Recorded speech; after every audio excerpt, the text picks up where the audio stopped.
downtown Millheim, in the smack-dab center of the Keystone State. This is Lou Bryson with Seen Through a Glass, the podcast that's mostly about food and drink in central Pennsylvania. Welcome to episode 86, Caught, the Elusive Pennsylvania Swankey. Today's episode is about stalking a wild and elusive beer. The Pennsylvania Swankey hasn't been seen in years. Many experts were sure it had gone extinct. There are no clear photographs, only a blurry 8mm home movie of what looks like the beer sitting on the bank of Calamus Run, deep in oak and maple forests behind an Amish farm. Okay, I'm just making that last part up. But the Pennsylvania Swankey was a beer that had gone extinct, though it remained a tantalizing memory on the edge of brewers' minds. And that's probably because it was mentioned in the 1901 classic American Handybook of Brewing, Malting, and Auxiliary Trades by Robert Wall and Max Henius. Wall and Henius is not a mere snapshot of brewing at the turn of the century, but it's a glimpse into the past as well. Swankey, hang on a sec. I love words, and this is an odd one. In Wall and Henius and other sources, the beer is spelled S-W-A-N-K-E-Y, which looks like the familiar word swanky. But everyone I talked to before this interview pronounced it Schwanky, as if there was an H in there between the S and W. So that's how I say it. But the two Williamsport brewers we're going to hear in a few minutes, Taylor Strein of Rosko's Brewhouse and William Wingfield of John Ryan's Brewery, say it swanky, like over-the-top fancy styling, which is reflected in the name they chose for the beer, A Night at the Rosk-bury, a hat tip to the 1998 Will Ferrell Chris Kattan movie A Night at the Roxbury. Now, normally I'd look back at the origins of the word, but as often happens, that's a bit murky. Yeah, I know, after our experience with pizza last episode, I shouldn't be surprised. The first place I looked was at the word swanky, which does come from German roots, it turns out, meaning sway, or swing, or supple. And this is where the swaggering, stylish meaning of the word comes from, but that seems weird for a small beer homebrewed out in the country. But Merriam-Webster's etymology also notes a different possibility, the Old Norse word svankar, meaning thin, slender, slim. And I found a piece about 10 years ago from the English beer-writing duo Boak and Bailey, more about that later, that notes the words for weak in Danish, Dutch, and German, svak, zvak, and schwak. It seems to me that it's a much shorter leap from weak to weak beer, schwach to schwanky, than from sway or swing to, a weak beer that makes you sway? It doesn't even make sense. Well, so what, you may be thinking, or maybe even saying it out loud. So what, Lou? Well, so this. I'm going to keep saying schwanky. That's what.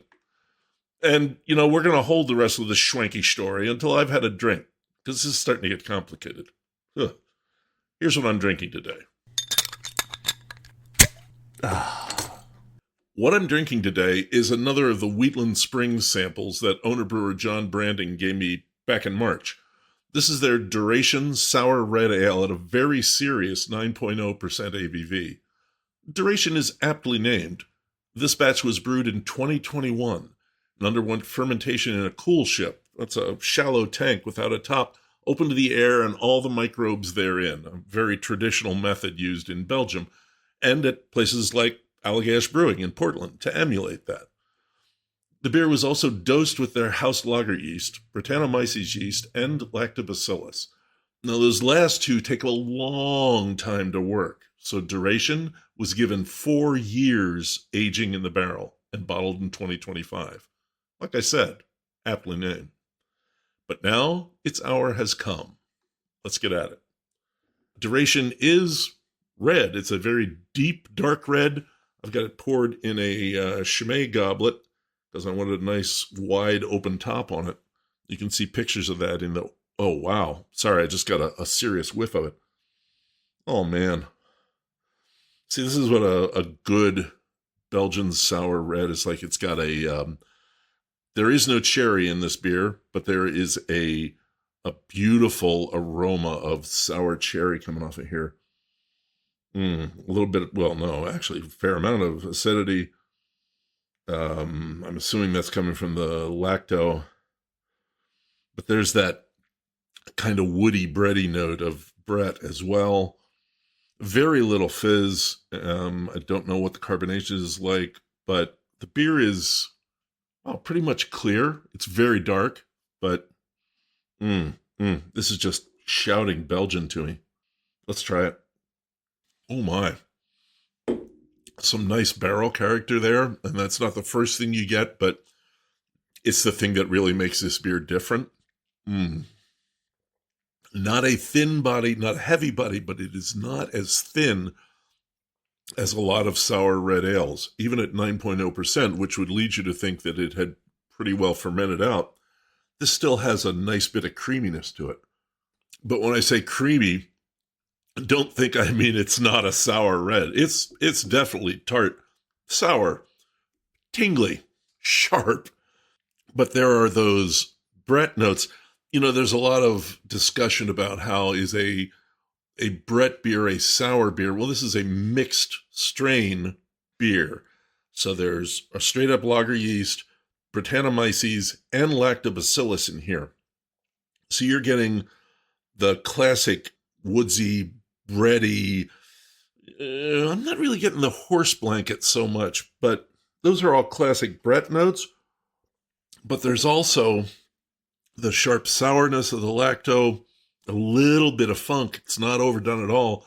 Plus that really nice barrel character. There's a lot going on in this beer. And yet at the same time, it's a sipper. It's inviting me back for more. But I will tell you something that's disturbing.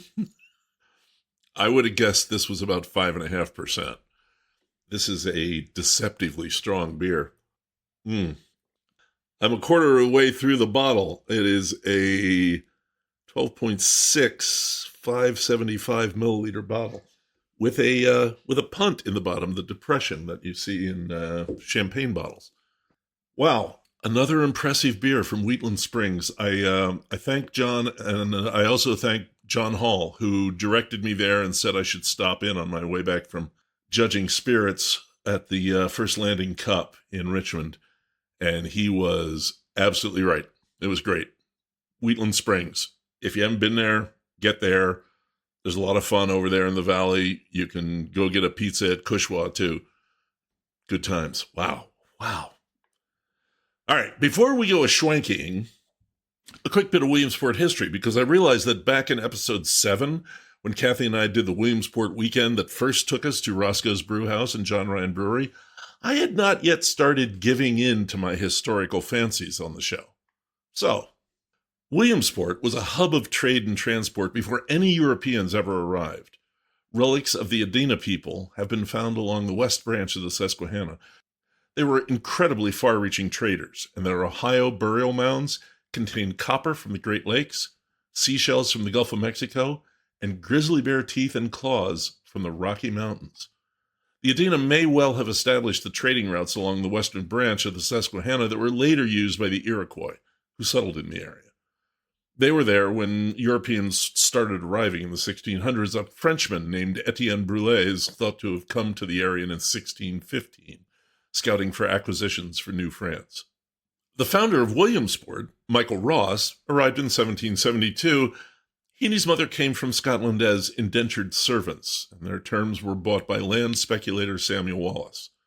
Ross learned surveying from Wallace, and when his term of servitude was up in 1779, Wallace gave him 109 acres of land. Ross was a successful surveyor and farmer, and soon owned land on both sides of the river. In 1793, he bought the 285 acres that would form the heart of Williamsport, which he then named for his son William. Now, another name you see a lot in the area is Hepburn. There's a Hepburn Street, a north-south axis of town, and Hepburnville, a town just north of Williamsport. Those are named for William Hepburn, who emigrated from Ireland and came to the area just after the Revolutionary War. He bought land in what would become Williamsport, and was a farmer, a merchant, a justice of the peace, and a distiller. He was also a colonel, later general, of the state militia, all along the western branch as far out as Clearfield and Potter County by 1800. He was the first state senator from Lycoming County and the first president judge of the county. Williamsport quickly became prosperous. Lumber was the key to its growth, as the surrounding ridges were logged and literally millions of trees floated down the Susquehanna in the mid to late 1800s. Wealth in town was enormous. In the 1870s, Williamsport had more millionaires per capita than any city in America. You can still see the timber barons' mansions along Millionaires' Row, a section of West 4th Street, and take a walking tour. The river provided a highway for the Underground Railroad as well. Williamsport was a big stop for fugitive slaves making their way north. Guided north on the river and hidden in caves by raftman and abolitionist Daniel Hughes, the escaped slaves would rest up and then be guided north to the next stop, in Trout Run, where they would be loaded surreptitiously onto railroad baggage cars to head up to Elmira, New York, an actual railroad leg on the metaphorical Underground Railroad. It's a great chapter in Williamsport history, and honestly, one that I just learned this week. And, of course, if you're talking Williamsport history, the first Little League game in history was played here in June of 1939, which is why the Little League World Series always takes place in Williamsport. You know, there's more to Williamsport history, a lot more, but we got to get schwanking. As I was saying before I interrupted myself, Wall and Hanius note schwanky as a temperance beverage because of its low alcohol content. They also said the name came from Schwenke, an old High German word for rinse water. Maybe. But turns out I happen to know a Pennsylvania German scholar, Doug Madenford. He lives a couple valleys over, and I've been a guest on his podcast, Doug's Front Porch. I'm going to try and remember to include a link to that in the show notes. I asked Doug about schwanky, and here's what he said in a slightly edited version. I have to be completely honest, this was a term that I was not familiar with. After looking a little bit, I saw that it had its origins in western PA in the 1800s, which leads me to believe that there might be more German influence at play than Pennsylvania Dutch. As more German immigrants started arriving post-1800, they were coming from other parts of the German Empire, more from Bavaria and Eastern Germany. Those areas have a much different culture than the Rhineland and Palatinate regions of Germany, where most of the Pennsylvania Dutch originated from. They brought new dialects, different foods and tastes, etc. I am assuming, and it is just an assumption, that the swanky beer style was probably more German-influenced than Pennsylvania Dutch. From a German linguistic perspective, either of those roots, schwach or schwenke, make sense as real possibilities. Sorry I couldn't be of more help on this one, but now I do have to go and try one of these bad boys at John Ryan. Yes, Doug, you certainly do. And thank you. Most importantly, Wall and Hanius said that schwanky had largely died out by 1900. This is likely because it was not a commercially brewed beer, but almost exclusively a home brew. Schwanky was made by farmers for harvesters on hot days when everyone went out to the fields and worked all day long. Schwanky, made with molasses and spice, had more flavor than plain ice water, assuming they even had ice, and not enough alcohol to be dangerous in the fieldwork. And that makes the disappearance of schwanky more understandable. The only farm-brewed beer I see with any regularity these days, not counting the various commercial beers called farmhouse beers, which is a different thing with Franco-Belgian roots, is the Amish root beer, advertised at the end of farm lanes all over Lancaster County and at one farm along the Buffalo Valley Rail Trail in Union County. It is fermented, just enough to lightly carbonate it. It's an experience. The schwanky that Taylor and Will brewed is a much better experience. Let's listen to what they have to say about the schwanky, about collaborating, their two breweries and the brothers that own them, and the Williamsport beer scene. There is a bit of background noise on this one. It was a hot day, and Taylor was running his glycol chiller in the brewery. Actually, the fan sits on the steps beside the tap room, so there wasn't much we could do about it. I smoothed it out as much as the software would allow. Hey, I am at Rosko's Brew House in Williamsport. I am sitting with the brewer at Rosko's, Taylor Strein, and the brewer from John Ryan, 5 blocks away, 6 blocks, something like that? About that. Will Wingfield. So, good morning. Thanks for coming out here. Could you just both say your names one at a time so people can know who they're listening to? Yep, Taylor here. And William over here. Great. Thank you. Before we get to the beer that we're here to talk about and celebrate, Can you just tell us who you are, why you're brewing in Williamsport, tell us about your breweries and what they're like, what beers you make and like to drink, that kind of thing? Whoever wants to go first. So my experience in brewing is almost entirely professional. I didn't really homebrew at all. I enrolled, like William, in the Pennsylvania College of Technology Brewing and Fermentation Science program. Right here in Williamsport. Right here in Williamsport. After working in a laboratory for a little while, I graduated from University of Delaware with my degree in physics. Made a very hard pivot during COVID. That is not something I've heard a lot. Just went into the Brewing and Fermentation Science program, came right out. An old teacher of mine from middle school was friends with Adam and Sam, who own Rosko's, and she saw my mom post something on Facebook about how I was going into a brewing program and reached out, and the rest is history. That's how I ended up here. I personally like to focus on a lot of more sessionable styles. I love brewing European lager. That's kind of my passion. Yeah, I mean, your tap list is pretty classic.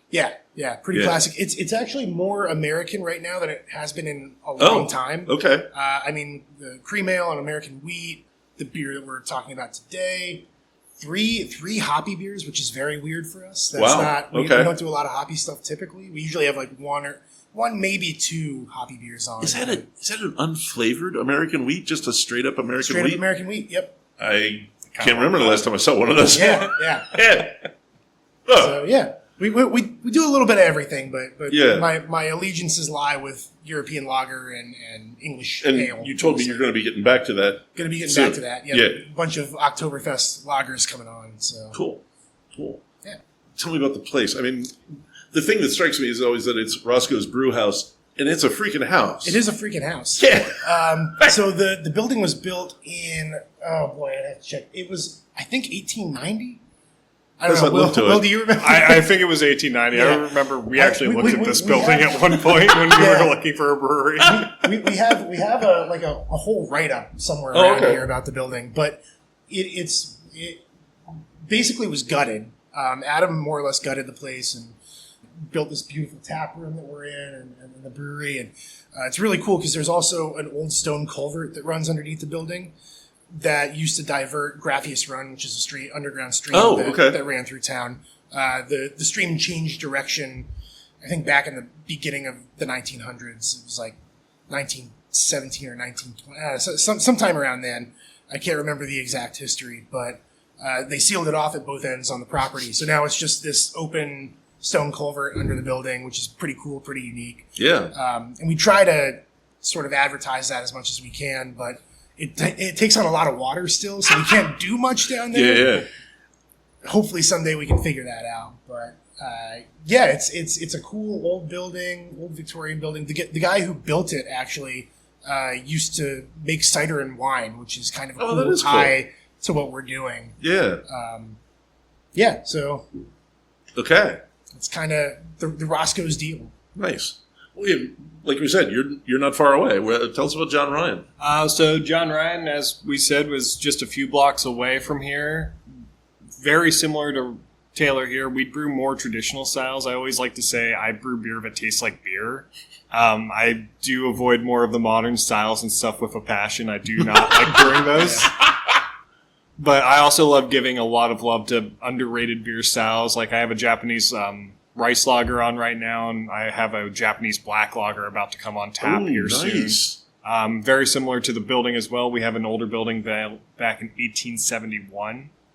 And that was actually the home of one of the founders of Williamsport, John Ryan, who was credited with bringing electrical and steam power to the city. Oh, my. Okay. It was a big, beautiful building. It is a beautiful building. It really is. One contractor did pretty much all of the work you see in that building. I got a kind of an adjacent start to you, Taylor, where I did not do brewing from the rip. I was actually a culinary kid. I went to the Culinary Institute of America up in Hyde Park, New York. I used to homebrew in high school because it was the easiest way for me to get beer at home. It was the easiest, cheapest way. Oh, yeah. But then I got out of the culinary world. I went and applied for a bartending gig here locally. So was this before or after they had the brewery at the CIA? I was there while they were building the brewery at the CIA because that was one of my other options I looked at for schooling was to just continue at CIA and attend that program when it started up, which cost reward, I decided to go over here to Penn College and get my degree there, which I think was a good choice for me at the time. But I went and applied for a bartending gig, and I was sitting in my interview, and the head chef of that restaurant at the time, which was the Pennsylvania Chop House back in the day, which is actually right next to where Therapy Brewing is. Oh my gosh. Like literally right next to it. Did we ever talk about the fact that I worked at one version of the Pennsylvania Chop House too? Yeah, you worked at the second version. Second version. Yeah. I worked at the first version. when it was no longer a chop house. It was an Italian restaurant. But the head chef comes out and he's like, "Oh, you're the kid going for brewing, aren't you?" I'm like, "Yeah." He's like, "Cool, I need one of those." And Sounds I've like worked John. with John since. There you go. There you go. That falls in well. I have to get this on the recording, and since you brought it up, it's a nice segue. The food at John Ryan is so damn good. Thank you. We've only eaten there twice. We want to go back. Tell us the story about that. John, the owner there, he worked in financial actually for a long time, and then ended up going into the food industry because he was just tired of working in the financial industry. Wow. He ended up falling in love with Japanese cuisine in particular and a lot of Asian cuisines, and ended up refusing to cook them for a long time because at the time when he was starting in the food industry, it was when Asian food was just, put soy sauce and sesame seeds on stuff. So he didn't want to do that. He wanted to actually cook as proper as he could. A few years ago, John actually was in Japan getting, I think it's a bronze level certification in Japanese cuisine. He was hosted by a couple of Japanese cities and locations. Oh, my. He spent about a month and a half there, I believe it was. And then he came back, and our menu went from, like, pretty traditional Italian, French, with a little bit of Japanese cuisine to more leaning towards the Japanese cuisine, which that's kind of the beautiful thing about being a brewery is we can kind of put whatever the hell we want on the menu and no one's going to really blink an eye at it. But with that, we've always kind of had the thought process of we're a brewery restaurant. We don't want one thing to overpower the other thing as much. So when it comes to beers and stuff, it's one of the reasons I avoid like modern IPAs and stuff as much is when you're drinking a super bitter beer, it actually ends up overpowering your palate and you can't enjoy your food as much. Agreed. So a lot of lighter, easier drinking beers paired with really delicate, beautiful foods. It's nice. It's a really pleasant experience overall. Yeah, yeah. No, I remember when we went, the one time we went, it was actually for brunch. And I remember thinking how your beers never pushed forward. Mm-hmm. They were just like more like support. It highlights things. Yeah, yeah. It was very nice. A little bit of now that I said nice things, I want to say nice things about you too, about Rosko's. You have clearly absorbed, well, both of you have absorbed Tim Yarrington's brain. For sure. I mean, everything's classic, although you make go a little bit farther than he does. He's real classic. He's real classic, yeah. Real classic. There have been times that, well, like you said, neither of us really stray from a lot of the classic sort of tradition of brewing, but every once in a while, both of us have a tendency, I think Will pulls in a lot of culinary influence into some of his brewing, and every once in a while I'll do something a little outside the box. And I know personally whenever Tim comes in and he sees one of those things, he has a snide remark about it. He always does. And it's never like derogatory, like you're doing something unacceptable. It's like, interesting that you would do that. You know? It's interesting you would do that. Why would you do that? Right. You also have your 4th anniversary coming up. Yes, yeah. Yeah, which is actually, it's going to be 2 days after this drops. So, cool. Yeah. So we'll be able to plug that. Awesome. What can people expect at that? Food, music. Yeah, you've got several bands, right? Yeah, I think so. It's always just a fun day. A lot of people, a lot of community, and a lot of beer. I was actually surprised it was only the 4th. It feels both like it's been no time at all and like it's been decades. Yeah, because I mean the place looks broken in. It's definitely broken in. Yeah. I mean, Adam always likes to point out all the what he likes to call tchotchkes that we've acquired, which he did a side-by-side of a picture of the tap room when we first opened and a picture of the tap room like last month. And the original tap room photo is terrifying. It's spooky. It's eerie. Like, it's so empty. It's just bare. It's just bare. Yeah. Like, if I would have walked in here knowing what it looks like now and seen what it used to look like, I'd probably turn around and leave. There's something sinister about the just vibe a of the big empty room. place. Right. Yeah. Right. But yeah, 4 years. It's kind of wild. Yeah. At that point. Yeah. Okay. We've set the scene. Let's talk about this beer you guys made a night at the Rosk-bury. Yep. Okay, explain that name for me. So that's from the brains of Adam and John Roskowski. Yeah. Okay. I actually think it's mostly from, Adam, but Adam wanted to do an interesting name, and I think Andrea actually Andrea threw might out have, yeah, the idea of the Rosk-bury, right. which is John's wife. Well, I think, Andrea was the one who figured out the wordplay for sure. Yeah, and Adam latched onto the idea and definitely ran with it. He ran with it, especially in the promotional material. Yep. Oh, yeah. But I think it was, Adam's idea. He wanted to do. He was like, "Well, it's a swanky beer. It should be something fancy." God, I never even thought of that. Of course it is. And I was like, "Well, I don't think that's what swanky means in this scenario, but yeah, like it's let's lean into it." And for some reason, like his idea of swanky was the early 2000s buddy comedy A Night at the Roxbury, starring Will Ferrell and Chris Kattan, which is an interesting direction to go with the word swanky. Yes, Definitely a jump. It's a jump. Yeah, it's a jump, but it's a jump that I appreciate because that is I love that movie. It's a hilarious, hilarious movie.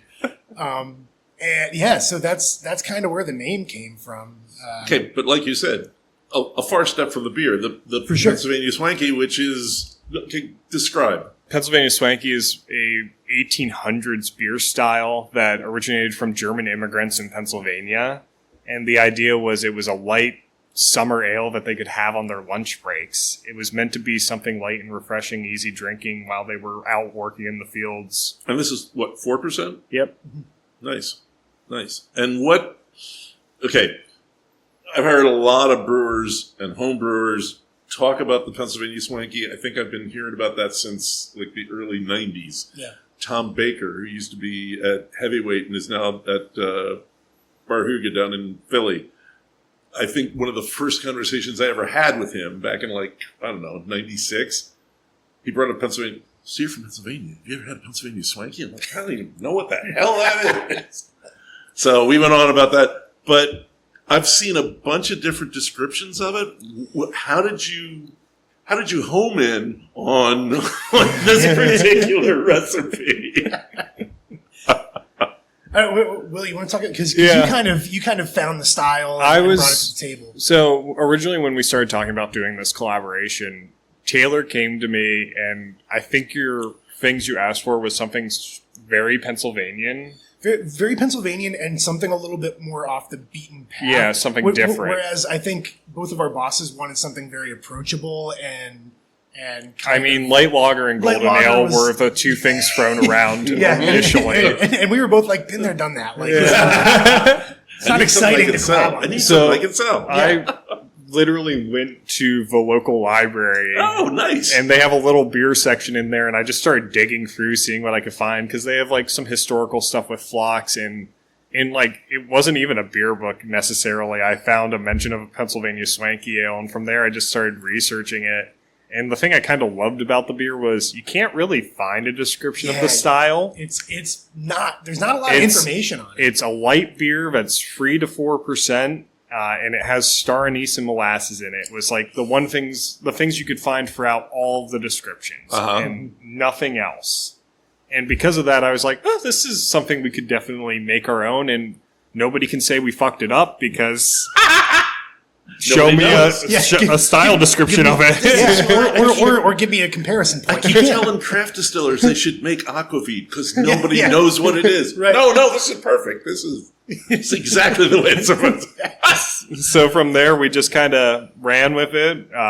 We each split off different sections of the beer. You handled yeast and hops. I handled grain and Okay, because that was something I fermentables. wanted to know. How does the collaboration work? Because I think a fair number of brewers have done it. Yeah, it's interesting because, like, I think the collaboration is fundamentally about exchanging new ideas. To me personally, I think if you get together and collaborate with someone and you're not learning anything, What's the point? What's the point? Yeah.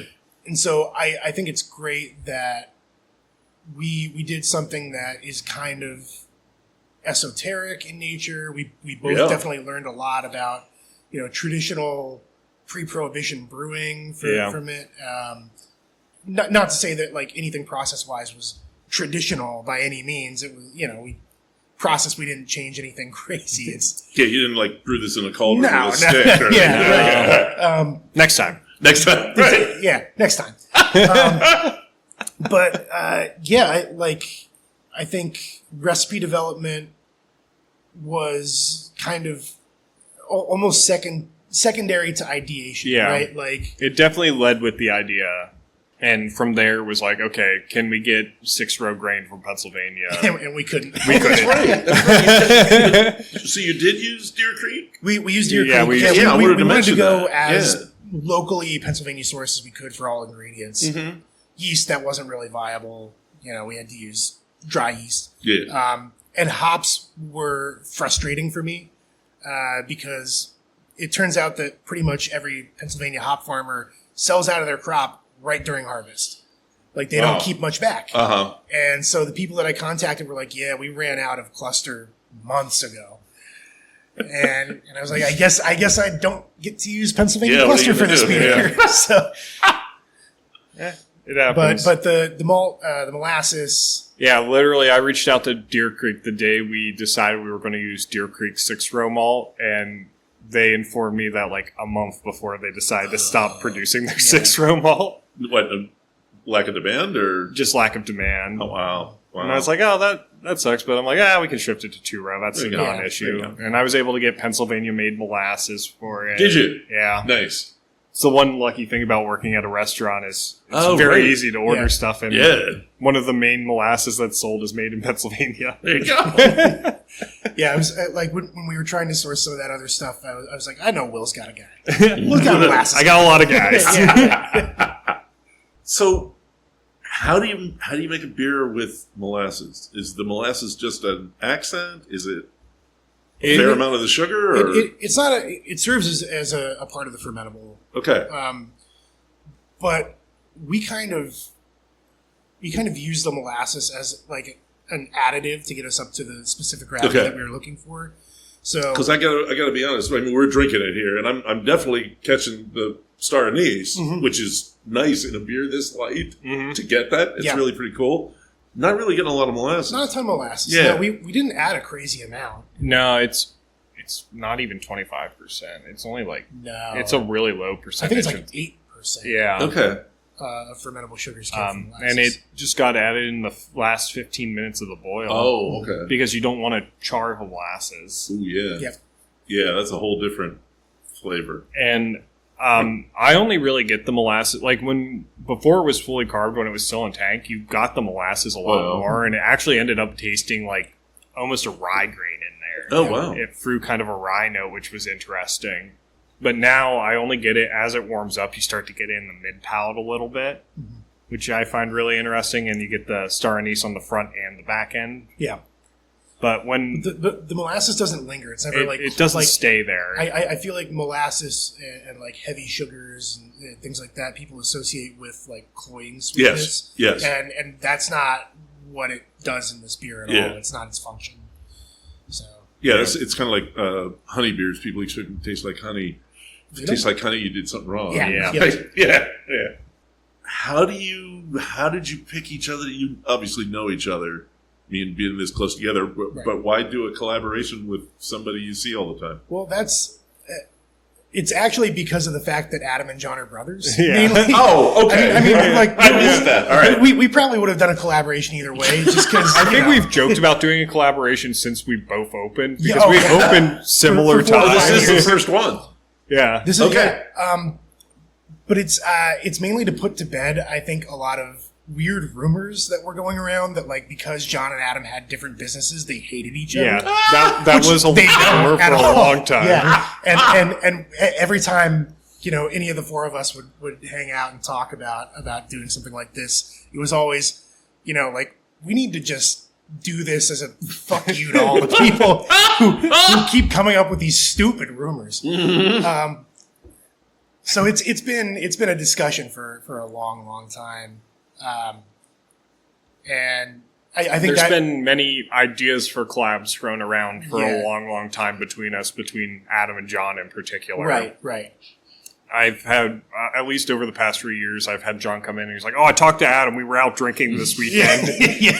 We have a great idea for a collab." Right. Haze Bros. You remember Haze Bros? Oh, Haze Bros. Yeah. Oh boy. Oh boy. I knew that one would never happen. There was Haze Bros. Because there's no way that you're going to do Haze. No. There was Ramen Night. Ramen Night. That's right. It's like we already both did Japanese rice lagers. Yeah. So that's it. I also had a Why Japanese do we- rice lager on when he first brought it up, and I'm like, I'm not going to take my beer off to Yeah. replace it with a collab of the same style. Right. Now, is this the first collab you've done, or you've done with This others? is, I think, the second for both of us, right? Yeah, this is the And other than the Pennsylvania Wild. That's right. Yeah. Oh, So okay, technically yeah. the third neutral. we've done. Right. But the other collab that we both did was also with the same person. Oh. Our good friend Devin Smith at Clarion River. Yeah. Oh, right. Yeah. We did a Rauch Hellas together, Nice.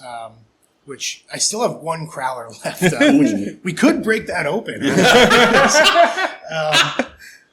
But you guys did Okay, a so as soon as saison. I got to say, Yeah. as soon as you said Ralph Hellas, I'm thinking Tim would have said that was interesting. Yeah. Yeah. But Yeah. Tim did enjoy it. Did he? Actually, a bunch of us former brewing students came in the day you released Yeah, it. really? You didn't And we tap it. drank it here with Tim. Yeah. And me and Devin did a Belgian ale, or a saison, sorry, with some interesting dried herbs and flowers thrown in, like chamomile and stuff, Yeah. which is really cool because she just got signed off to do a speech about Yeah. adding herbs to beer. Yep. She is really up for about anything. She is. Yeah. It's very cool. So I wanted to ask you about, but actually that was one of the first things I said to you when I walked in. I don't get to Williamsport that often, which is ridiculous. It's an hour. Yeah. Since the last time I was here and spent some serious time, Boom City closed. Ripstein's just closed. What, like 2 weeks ago? Yeah. Yep. Not necessarily a negative, but what's going on in the beer scene? Breweries, bars. Bubbles popped a little bit around here, I would say. Yeah. You see businesses definitely have hit a slow time with all the things going on in the world and So in general, yeah. I'm not going to get into all the fun politics and stuff of that, but Right. a lot of things make it difficult for people to spend money right now. So people aren't spending money right now. yeah. And I mean, the fracking tap is pretty much shut off. Is Pretty that- much. Yeah. Yeah, just in terms of the local beer scene, though, I think it was only a matter of time until something started to shift Settle locally. Because you think about it, Williamsport itself, I think we're 31,000 population, and within the city, at one point we had 6 breweries. That's a lot of breweries for 31,000 people, and probably fundamentally unsustainable. Mm-hmm. And then if you like blow that up and expand it out to like Humboldt County, you have Therapy, you have Baldbirds, just outside of the city, and now the Drangshoe over in Montgomery. Yeah. Wait, who? A new brewery that opened up in Montgomery. Oh, really? Okay. Yep. That was just 3 months ago, 4 months ago they opened pretty up. recent. Wow. Yeah. Okay. So it's a saturated market in like Humboldt County. And People I think don't lack for options. They don't lack sure. for options. That's a good thing. But Actually, I see Bullfrog's going to be 30th anniversary in September. Yeah, 30th So, anniversary, yeah. which is pretty wild. Yeah.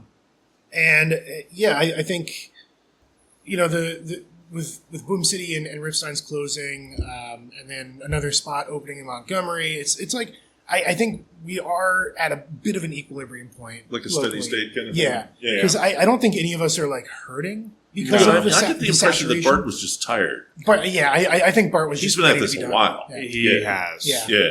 I mean, he What, was 12 tired when years or I worked something? for him back in 2017. Yeah. He was tired then, so I get it. Yeah. Oh, he yeah. was just ready to move on. I think. Sure. So Sure. it's not necessarily even, the bubble bursting that's causing some of it. It's just Right. people ready to do something Yeah. different. So Yeah. yeah, it is really cool that we have the scene that we have here. I've always joked, like Williamsport to me is sort of like the gateway to the wilds, right? Mm-hmm. And I Less don't. big city before? Yeah. Yeah. Big Okay, city. big town. Big town. Yeah. Okay, fair enough. But I think, like the wilds in general are sort of underpromoted. Mm-hmm. For my money, it's one of the most beautiful areas on the East Coast. Incredible outdoor recreation. Were you listening to the Purple Lizard episode? I did listen to the Purple Lizard episode. Yeah. I'm like, I hear Mike. Yeah. But he's right. You're He's right, yeah. It is. It's way underpromoted. And I think with more promotion, both by everybody in the Wilds region, Yes. and by the city of Williamsport, I think we could see some sort of tourist boom someday. And people who enjoy the outdoors also really enjoy beer. Yup. There's a very clear crossover there. There's definitely a crossover there. And I've always joked and said, like Williamsport could become the Asheville of the North one day. Like, I think we have the potential to do that. That's bold, but yeah. But there's got to be support behind it, and Sure. it's just we're not quite there yet. The infrastructure isn't there yet, but I got to say, Penn Tech is a good base for Yeah. that. for sure. I mean, I've always thought that, and I think I said it. I did a Williamsport episode. I think it was like the 7th or 8th one I did. But I just thought that the caliber of brewing and culinary is better in this town than it has a right to be. Right. Not because it's Williamsport, Because it's so small. Because of the size, Yeah. Yeah. And I think a lot of that is coming back to Penn Tech. Right. So I would agree. yeah, I think there's definitely something to build on there, which is great. That'd be great. See, now you've got that Asheville of the North in my head. It's a stupid thing for me. I know. to say. But come on, why not? It's a wild statement. but You said it. Yeah. Flip by it. Yeah. So, all right. That's what I've got. Thank you. Yeah. No problem. Yeah. My pleasure. Yeah. Good beer, by the way. Thanks. Yeah. And I mean, as far as being like a 4% refresher in the summer, hang on. Yeah. Yeah. Heck yeah. Yeah. And like I said, the star anise in that light beer is just, it's almost like it's got kind of a grisette quality to it. Yeah. Yeah. Mm-hmm. Yeah. It's not sour, but it's just a tiny bit tangy. Mm-hmm. Yeah. I like it. Okay. Sorry. I'm just wandering now. All right. You're good. Okay. Thanks, guys. Appreciate it. Cheers. I would be completely remiss if I didn't note that another brewery that's been on the show, Lindgren Craft Brewing in Duncannon, also made a Clark's Ferry commemorative Swanky in 2019, brewed with malt, molasses, star anise, and wheat bran.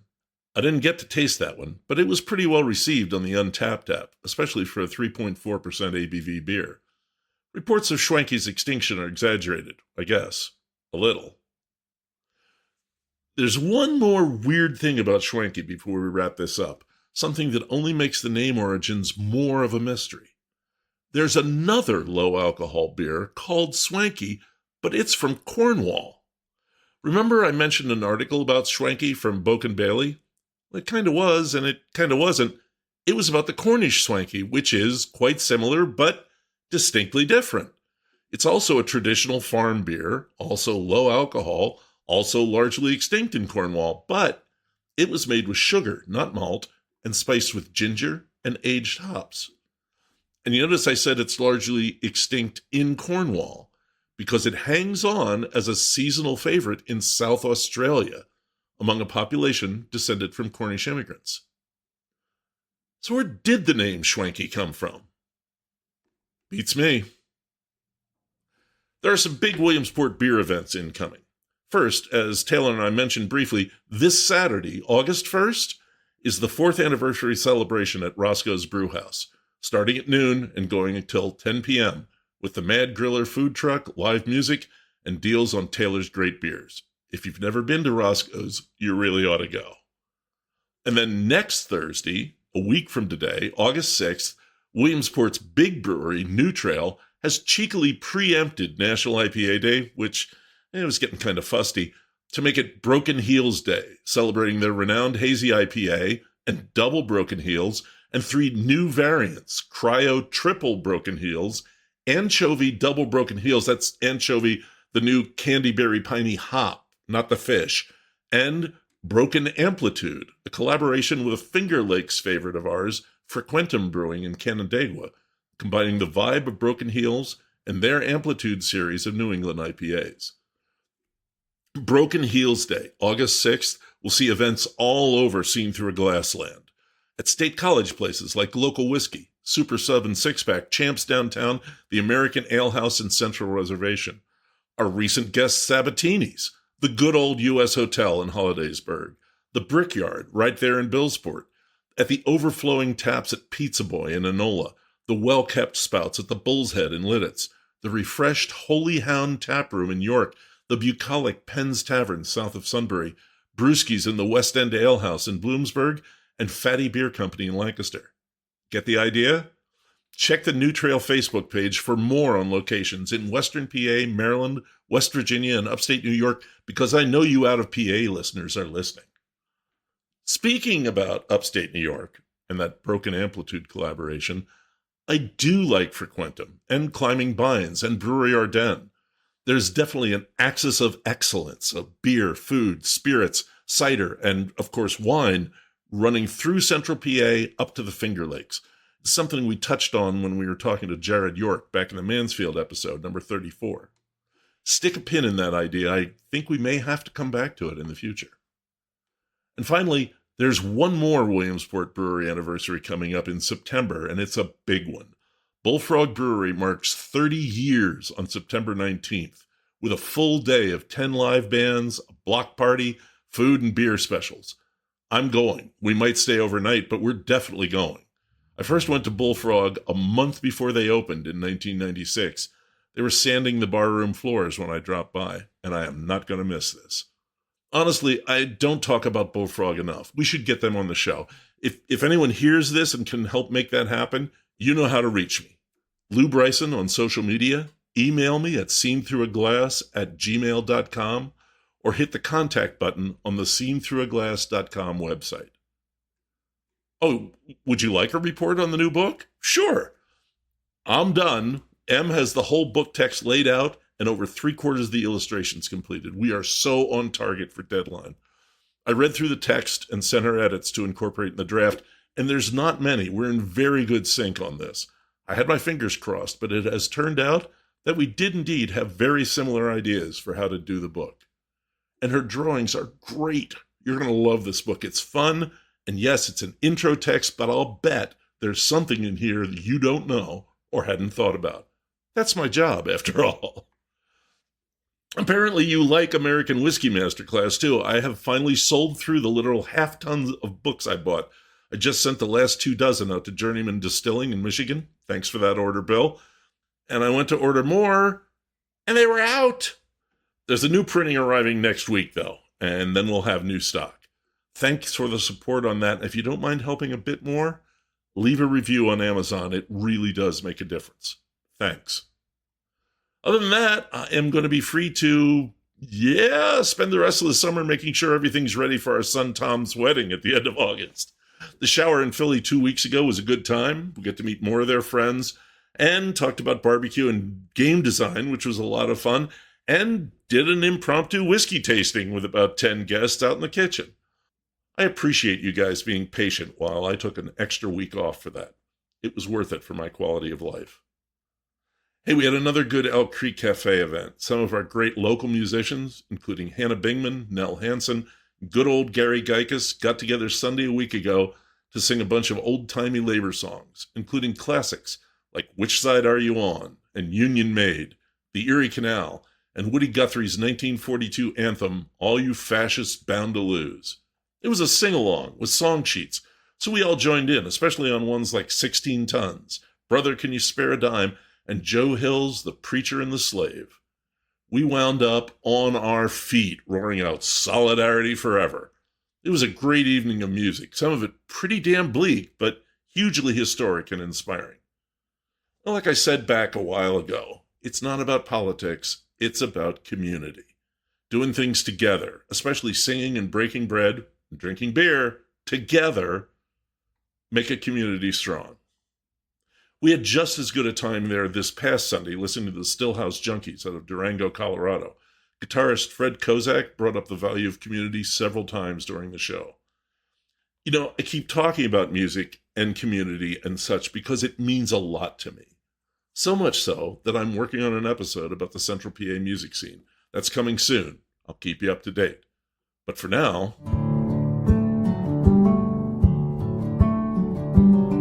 that's the show. Thanks to Taylor Strein and William Wingfield for the interview and for a great chat afterward. We had a good time talking and drinking Taylor's last crowler of that other collaboration he did, a luscious smoked Helles, with Devin Smith at Clarion River, who we talked to back in episode 44. As always, you can find pictures for this episode on Instagram at Stag Podcast and on Facebook at Seen Through a Glass. If you're listening to the show on the radio at WSOV, there are over 80 more episodes to enjoy at Spotify, Apple Podcasts, Podbean, any of the major podcast sources. The term boomtown is of uncertain origin, according to the Oxford English Dictionary and Merriam-Webster. The first reference they find is in 1896. Some sources claim the 1880s. Williamsport has no such doubts. They know that Williamsport was Boom City as of 1851. That's when the Susquehanna boom was built, a floating corral for logs with smaller sections called cribs to break the boom up into manageable size. The loggers, the boom rats, would maneuver these logs with their peavies, a long tool with a hinged metal hook on one spiked end, moving about the floating logs with their spiked boots. The boom started with 20 cribs. By 1870, it was 7 miles long, with 400 cribs feeding 30 sawmills along the riverbank. Williamsport really was the lumber capital of the world at this point, producing over 8 billion board feet of white pine timber. And that's not counting the enormous amount of eastern hemlock that was also processed. The logs would come down the hills and streams to the West Branch, branded by the sawyers with the mark of the buyer, and then float down to the boom. The boom rats would direct them into the bins and then out based on whatever brand was on them. There were 700 brands at the peak of the trade. As they came out of the gate at the downstream end of the boom, the rats would guide them into rafts of one brand and then release the rafts to the mill that was working that brand. And that is where Boomtown comes from. The next episode, boy, is that ever a good question.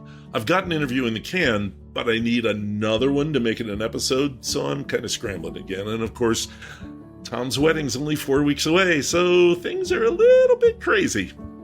And we'll get there. And until then, thanks for listening. This is Lou Bryson, on Seen Through a Glass, from the smack dab center of the Keystone State.